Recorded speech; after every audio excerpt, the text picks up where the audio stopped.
Number 7. Which choice most effectively combines sentences 8 and 9?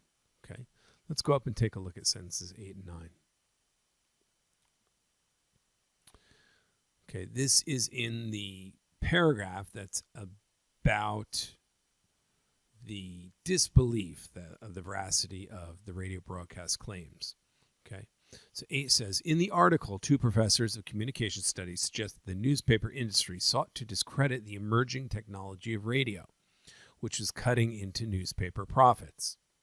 9 says the newspaper industry, so we probably want to get rid of that newspaper industry again, that's redundant saying it before, attempted to do this by characterizing the new medium as irresponsible.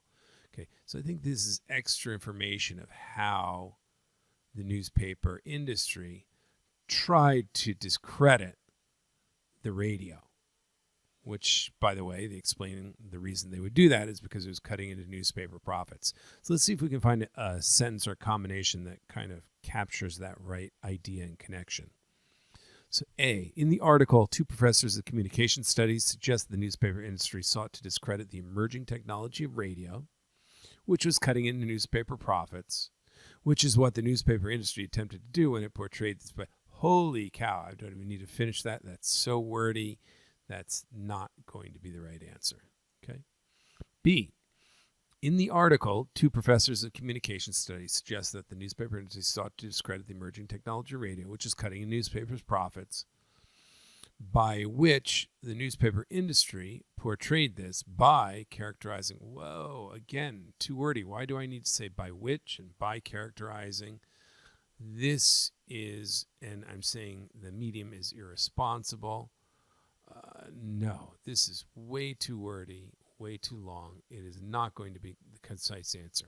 So stepping back, when we combine sentences, we want to get the right relationship of ideas between the sentences, and we also want it to be the most concise. So it's got to be the shortest. It has to avoid passive voice, be more active voice. It has to avoid redundancy, things like that. Okay. So C, in the article, 2 professors of communication studies suggest that the newspaper industry sought to discredit the emerging technology of radio, which is cutting into newspaper profits, and attempted to do this by characterizing the new medium as irresponsible. So, okay, this is making this kind of an additive transition that they tried to discredit, which is cutting into profits, and attempted. No, it's not really additive to the fact that it's cutting into profits. I don't think C is right. It reads better than A and B, which were just terrible, but I don't think this is right. D, in the article, 2 professors of communication studies suggest that the newspaper industry sought to discredit the emerging technology of radio, which is cutting into newspapers' profits by characterizing the new medium as irresponsible. Yeah, the fact that they're cutting into newspaper profits is merely parenthetical. Okay, so this says they're trying to discredit by characterizing the new medium. I could pull out this parenthetical entirely, since still reads okay. This reads well. It's the right connection of sentences. D is the correct answer for number 7.